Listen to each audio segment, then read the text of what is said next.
For days, the air in Anambra had been thick with speculation.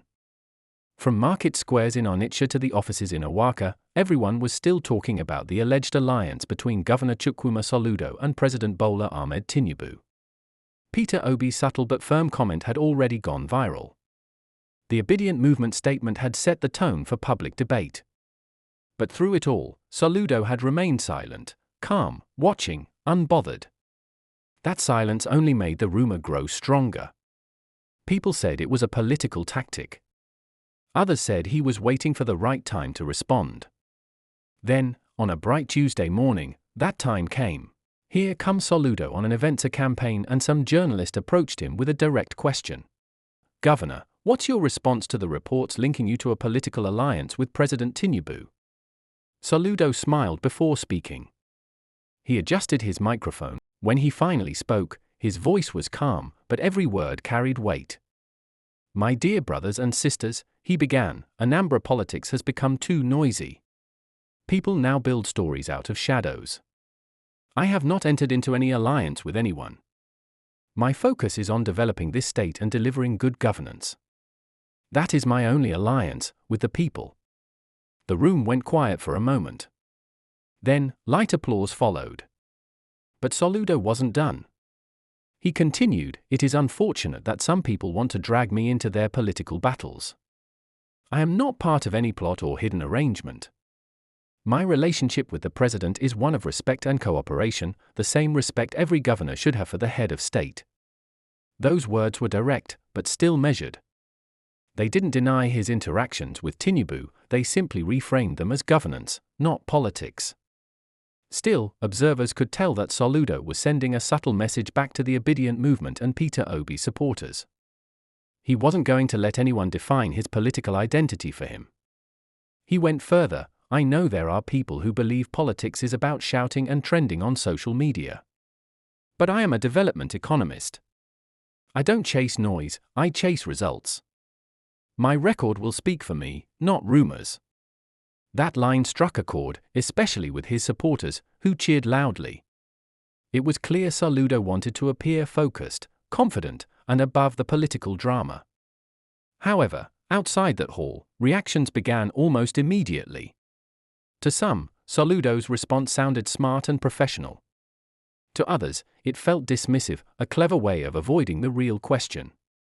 Political analysts noted that while he denied any formal alliance, he didn't fully address the rumors of backdoor meetings or political consultations with APC figures. Instead, he had carefully shifted the focus back to governance and performance, a strategy that many said was typical of Soludo's calculated style. By the afternoon, clips of his speech had flooded social media. Pro-Soludo pages shared quotes like "My only alliance is with the people," turning them into posters and campaign banners. Meanwhile, Obidient supporters dissected his statements online, accusing him of using smart language to hide political motives. One user wrote, "When politicians say my only alliance is with the people, it usually means they've already made a deal behind closed doors." Another replied, "Soludo is smart. He's playing the long game, but the people of Anambra won't be fooled." The debate grew so loud that by evening, several national news outlets picked up the story. Headlines read, "Soludo breaks silence, denies alliance with Tinubu, Obidient Movement dismisses Soludo's clarification, and a political storm deepens ahead of Anambra 2025 election." It was clear that Soludo's statement, instead of ending the controversy, had only added more fire to it. He had spoken, but in the world of politics, silence and words often have the same power. As the sun set over Awka, one thing was certain: the governor's calm denial had opened a new phase of political tension, and the Obidient Movement was preparing its next move. Because to them, this wasn't just about Soludo's words. It was about what those words truly meant. By the next morning, Soludo's comments had dominated headlines across Nigeria. TV analysts were still replaying clips of his speech. Some praised his calm confidence. Others said his words were too calculated, the kind that could mean anything and nothing at the same time. But while the media kept debating, one group was quietly preparing a response: the Obidient Movement. Inside Awka, meetings were already underway.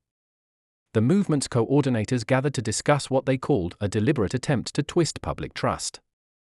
Their concern wasn't just about Soludo's denial. It was about the way he subtly mocked the movement by calling them social media politicians. That line didn't sit well with the Obidient family. To them, it was disrespectful, not just to Peter Obi's supporters, but to millions of young Nigerians who had turned political frustration into a nationwide movement for change. By afternoon, their official statement dropped. It was signed by Dr. Eunice Atanko, the national coordinator. And it didn't waste time.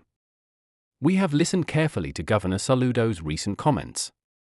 While we acknowledge his right to clarify his political stance, we find his attempt to downplay the Obidient movement's relevance both unfortunate and disappointing. The statement went on to describe the movement as a citizens-driven platform with real structures, real people, and real vision. It reminded Soludo that the new Nigeria we are building is not about social media noise but about citizens demanding accountability. That message spread quickly. Supporters began to repost snippets with captions like "We are not noise, we are the new system." Within hours, hashtags such as #SoludoSpeaks and #ObidientReply began trending simultaneously. In Onitsha, Nnewi, and Awka, the conversations grew heated. Some residents praised Soludo for focusing on governance. Others said he was trying to belittle the movement because he feared their growing influence. At a local radio show in Onitsha, a caller said, if Soludo truly believes in the people, then he should respect those who are standing for integrity. This is not 2019 politics. Times have changed. Another caller added, Peter Obi gave this state a legacy of discipline and accountability. Anyone who insults that legacy is insulting Anambra people. It was clear that the governor's words had touched a nerve. Even though Soludo hadn't mentioned Peter Obi directly, the tone of his remarks sounded dismissive to many. And in Nigerian politics, perception often matters more than intention. Later that evening, Peter Obi himself made a subtle move. He didn't issue a press release or hold a press conference. He simply tweeted, "Leadership is about humility and truth. Development is good, but integrity sustains it." The post went viral instantly. To most people, it was Obi's polite but firm response to Soludo's comments. It reminded everyone that while projects may impress people, character wins trust. Meanwhile, the Labour Party candidate, George Moghalu, also weighed in during an interview in Awka. He said the Obidient movement's focus was on giving Anambra a people-centered government, not one built on federal influence or political favors. He added that leadership should never become a trade of convenience, a direct echo of Peter Obi's earlier warning. The political heat kept rising. Even neutral voices began to join the discussion. Civil society groups called on both camps to focus on issues, not personalities. But in truth, the conversation had already shifted from policy to pride. Soludo's team, sensing the growing backlash, tried to calm the situation. One of his advisors told journalists, "The governor respects Peter Obi. There's no war here." He only meant that governance should be practical, not emotional. But that clarification didn't stop the storm. The Obidient movement's online network was too powerful. Thousands of comments flooded social media, defending Obi and accusing Soludo's camp of playing smart politics with the people's emotions. In the streets, campaign posters began to multiply. On one side, Soludo's slogan, "Continuity for Progress." On the other, Moghalu's, "Integrity over Influence." Each slogan told its own story. By nightfall, Anambra was politically awake again. Public discussion stretched into late hours, with traders, teachers, and students arguing over who truly represented the people. Political analysts called it a clash of legacies, Soludo's technocratic governance against Obi's moral influence. It wasn't just about the governorship anymore. It had become a battle for the soul of Anambra's political identity. And through it all, Peter Obi remained calm, measured, and unshaken. He didn't need to shout. His supporters already knew what he stood for. And in every conversation across the state, one question kept coming up: can Soludo's power defeat Obi's influence? No one had the answer yet. But one thing was certain: the battle line had been drawn more clearly than ever before. And in the heart of Nigeria's southeast, a new political storm was forming, one that could reshape not just Anambra's election, but Days the after entire the balance heated of power exchanges, heading toward Anambra settled into what 2027. looked like calm, But it was only the surface. Beneath the quiet, political calculations were in full swing. Meetings, consultations, and quiet alliances were forming across the state. The story of Soludo's rumored link with Tinubu had taken a life of its own, even though both men avoided confirming it publicly. In Awka, political posters began to change tone. Billboards once focused on development now carried subtle messages about partnerships for progress. Analysts read it as a coded sign that Soludo's camp was seeking national reinforcement, possibly from Tinubu's political machinery. But in contrast, the Obidient movement became louder. Town halls were organized across major towns, from Onitsha to Nnewi, where citizens gathered to discuss what they called the defense of true governance. The message was clear: the people must decide their future, not political deals made behind closed doors. In one of those meetings, a young teacher stood up and said, "We voted for integrity in 2023, not for structure. If we fail to defend that now, we lose everything we stood for." His words were met with applause that echoed across the room. That kind of passion had become the identity of the Obidient movement, calm in tone but unshakable in purpose. Meanwhile, inside Soludo's government house, strategy meetings intensified. Advisors debated whether to ignore the backlash or confront it directly. Some argued that responding would give the movement more visibility. Others said silence would make the rumors look true. Eventually, Soludo chose balance. He granted an exclusive TV interview where he stated, "I respect Mr. Peter Obi. We may differ politically, but our vision for development aligns in many ways. I will continue to do my job and let the people judge by results." It was a smart move. The statement softened his image without fully backing down. But still, the Obidient network didn't relax. They saw it as political damage control, not sincerity. At the same time, new whispers began circulating that Tinubu's political strategists were planning to make Anambra a test ground for national coalition politics.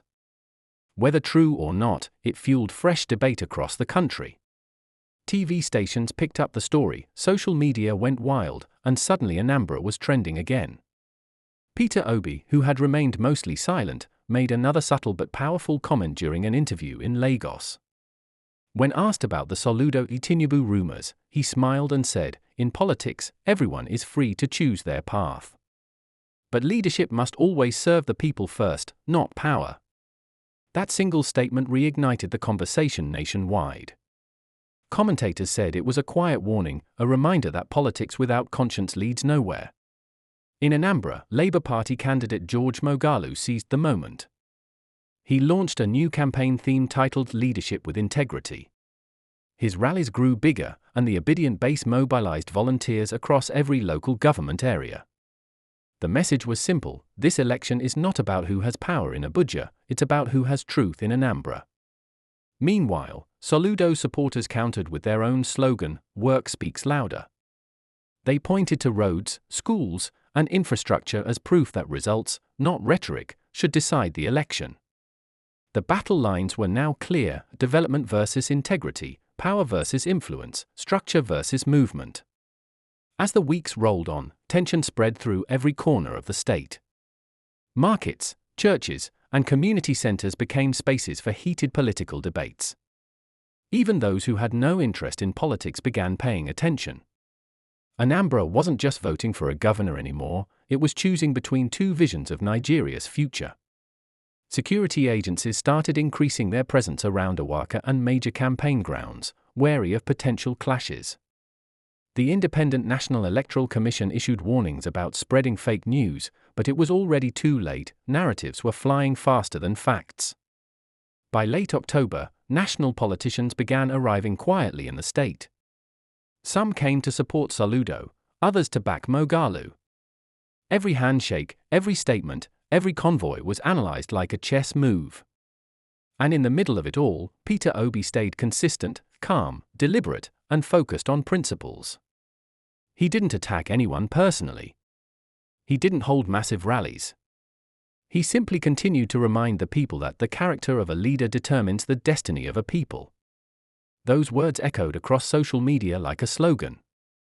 Young voters quoted them, influencers reposted them, and the narrative slowly began to shift again, from power politics to moral politics. As the election drew closer, one truth became undeniable: this was no longer just Soludo versus Moghalu. It was a referendum on Peter Obi's influence, Tinubu's reach, and the future of Nigerian politics itself. Anambra had once again become the mirror through which the nation watched its conscience. And as the sun set over Awka that evening, both sides knew the real battle had just begun.